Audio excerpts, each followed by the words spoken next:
মুনিরা শারমিন, শেষ করতে চাই আপনাদের দুজনকে একই প্রশ্ন দিয়ে যে রাজনীতি নয়ামোড় আমরা আলোচনা করছি এবং বারবার যেহেতু দেখেন বিএনপি নেতা রাশেদ খানও বলছেন যে এটা অপরিহার্য, সেটার ব্যাখ্যাও তিনি দিয়েছেন যে কেন এনসিপি না এর।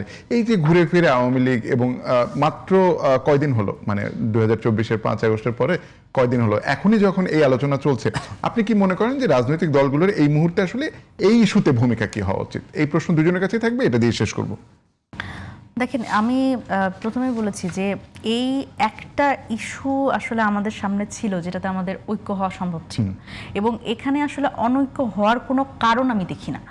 কারণ যে দলটা, আমি যদি বলি বিএনপি, তো সেই দল যেই দলের নেতাকর্মীরা সবচেয়ে বেশি নিষ্পেষিত হয়েছে এবং দীর্ঘদিন ধরে নিষ্পেষিত হচ্ছে। আমরা ছাত্রনেতা হিসেবে বিভিন্ন ক্যাম্পাসে ছিলাম, যে বিভিন্ন বিশ্ববিদ্যালয় ক্যাম্পাসে আমরা স্ট্রাগল করেছি, ছাত্রলীগের হামলার শিকার হয়েছে। কিন্তু আমি যদি বলি হামলা, মামলা, গুম, খুনের যে শিকার, এবং আমি যদি বলি যে এই সংসদ, এখানে সরকার দলীয় যারা এমপিরা বসে আছেন, তাদের মধ্যে তো বহু মানুষ আছে যারা আসলে নিজেরাই গুমের শিকার।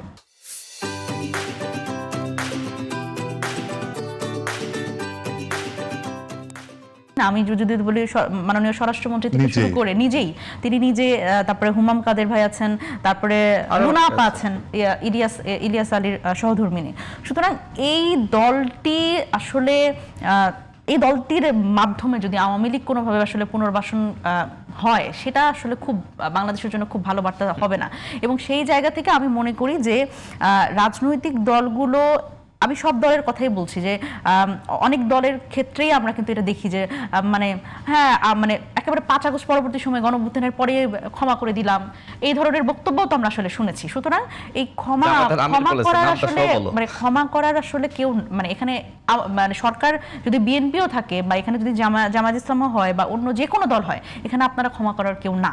কারণ আওয়ামী লীগ আসলে এটা, তারা আমাদের বিভক্তির সুযোগ নেবে, আমাদের অনৈক্যর সুযোগ নেবে, এটা যেরকম সত্য, এবং এখানে আমাদের দায়িত্বশীল আচরণ করা, এবং সেটা কিন্তু আমাদের দেশের সার্বভৌমত্ব এবং সেটা নিরাপত্তার জন্য আসলে খুব গুরুত্বপূর্ণ বিষয়। দেখেন, আওয়ামী লীগ হচ্ছে সেই দল, এটা আমাদের মনে রাখতে হবে, যে কিনা ভারত ভিত্তিক একটা সংগঠন এবং যার হেডকোয়ার্টার হচ্ছে ভারতে।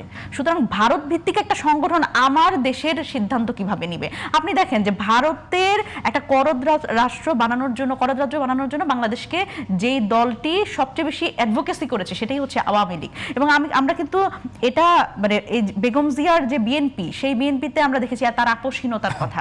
আমরা শুধুমাত্র এনসিপি ভারত বিরোধিতা করে ব্যাপারটা তা না, বিএনপি কিন্তু এই কারণেই সাধারণ মানুষের সেন্টিমেন্ট পেয়েছে বহুদিন ধরে, যে হলো মানে বিএনপি সেই দল যেটা আসলে আপোষহীন দল, সে অন্য কোনো দলের, অন্য কোনো দেশের তাবেদারি করবে না। এবং আমার মনে আছে যে একটা সাক্ষাৎকার, বেগম জিয়ার একটা সাক্ষাৎকার ছিল, সেখানে ওনাকে প্রশ্ন করা হচ্ছিল যে আপনি ভারত বিরোধিতা করেন, এই ধরনের একটা কথা আছে। তো উনি উত্তরে খুব সুন্দর করে বলছে যে আমি তো আসলে ভারত বিরোধিতা করি না, আমি আমার দেশের স্বার্থে কাজ করি, আমার দেশের স্বার্থ রক্ষা করতে গিয়ে কোনো দেশের যদি বিরোধিতা হয়ে যায়, সেখানে আমার কি করার আছে? সুতরাং এই জায়গায় আমাদের আসলে বুঝতে হবে যে বাংলাদেশ কখনো আর ভারত বলেন, মার্কিন যুক্তরাষ্ট্র বলেন, কোনো দেশেরই তাবেদারি করবে না, কোনো পাকিস্তানের কারোর তাবেদারি করবে না। বাংলাদেশের সিদ্ধান্ত বাংলাদেশ থেকে হবে, এবং বাংলাদেশের রাজনৈতিক দলগুলোর বাংলাদেশপন্থী রাজনীতি হতে হবে।